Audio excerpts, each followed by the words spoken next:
they stay here, they will be taken. Probably not alive. We're responsible for these people. I'm responsible.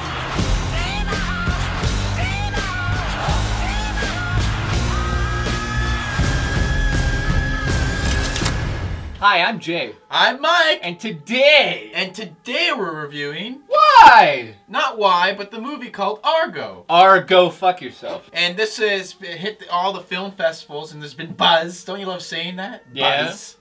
But you know what? What are you on, an old crick? This movie is actually amazing. So the story is the true story of Tony Mendez and how he helped... Stop moving your crick. The story's about Tony Mendez, who is the highest regarded CIA agent. Yeah, in the history of time. So what happened was, there was, in Iran... There was a revolution that reached a boiling point. U.S. citizens were taken hostage. About 56 of them, and 6 of them got away and actually went into hiding into the Canadian embassy. Oh, Canada. We helped out the Americans, and it actually worked, and we're proud of this story as much as Jay is. Ben Afflek goes in there. Tony Mendez goes in there, and he has this wild idea. He's like, what if we make a fake movie and pretend that they're the crew, and we're just going to look around? It's a Canadian crew. Film crew? Yeah, film crew. So he's got to go to Hollywood and basically get this fake film made. Which is called Argo. Argo, fuck yourself. Argo. No, and it's Argo. It's not being really made, but it's being made. The screenplay's there, it exists, so someone wrote it, and then Tony Mendez basically picks it out of a pile and goes, let's make this one, and they try to make it as believable as possible, where they kind of get the press involved, they get Variety magazine involved, just to make it more believable, and then they take the 6 Americans, okay, you're the director, you're the DOP, you're the script writer, and let's make a film, but not really.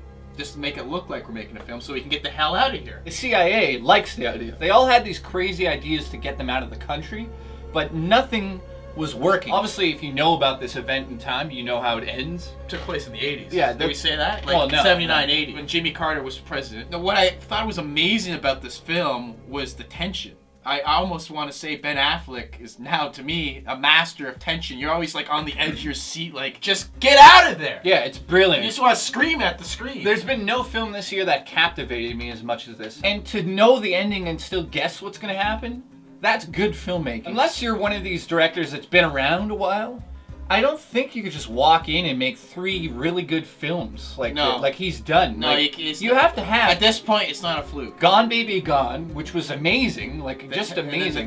The Town, and now this. I'll see you on this side one way or the other. So... we gotta mention the performances in here before we forget. Bryan Cranston sometimes, in my opinion, steals the show. He has some of the most amazing lines in this. Also, Alan Arkin, the legend, I love him in everything. Unbelievable. John Goodman, unbelievable. Amazing. Alan Arkin and John Goodman play, John Goodman plays a makeup artist, and Alan Arkin plays a producer. He plays a real makeup artist. Yeah, and a real producer, and they're helping the CIA fake this film. How's the image of the film? What's the style of it? Well, I think it makes it feel so authentic, especially the beginning where you see 8mm footage of this riot happening, and then it cuts to the film and back to the 8mm. I almost question, I'm like, is this actual footage taken from the event, or did they redo it? Did they did they just get the right costumes and they mashed it perfectly? But that's either way, it's amazing. If you're a movie fan and you watched the Master review that we just recently did on the channel, if you're going to film school, you study these types of films. These are the films that are going to inspire you to be a filmmaker. This one definitely teaches you how to build up suspense in the right way. They don't show the actual terrorists or the people that are like in captivity there. They don't show them with a lot of violence happening to them. They just keep hinting at it, and they do it so much that you start to think, if this mission fails, in your own mind you start to think of the worst nightmare possibility. I think the protagonist, Ben Affleck, Tony Mendez, you can see it in his face. He knows if he fucks up. Yeah, he's on the edge all the time. Like, he's very calm on the exterior, but on the inside, it feels like he's screaming. He's not confident in himself. No. But he has to pretend to be confident to make them at ease. And also, he knows if they mess up, gruesome things are going to happen. Not just murder, but torture. And I think everyone in the audience thought of different ways they were going to be tortured. And that's what makes this film so suspenseful. And for Canada, salute. We should mention Victor Garber. He played Ken Taylor, who was... he's the ambassador of ambassador Canada in Iran. Yeah, in Iran. So, Mike, this film was amazing for me, but what's your score? I'm going to have to give this a 9 out of 10. I want to give it a 9.5, but looking back at it, it was the beginning, the setup.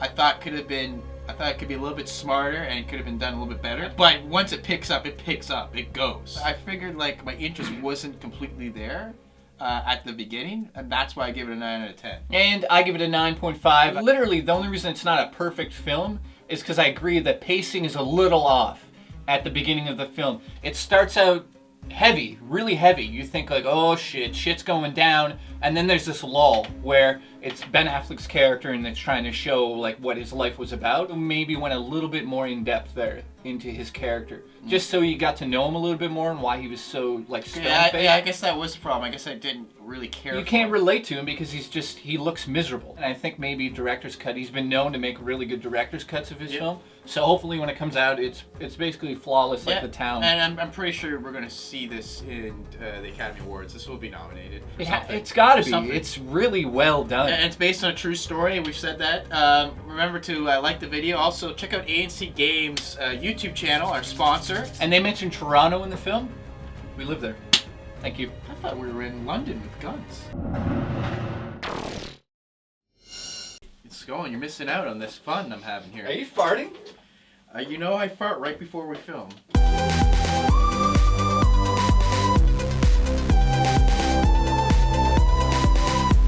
3 kilobytes.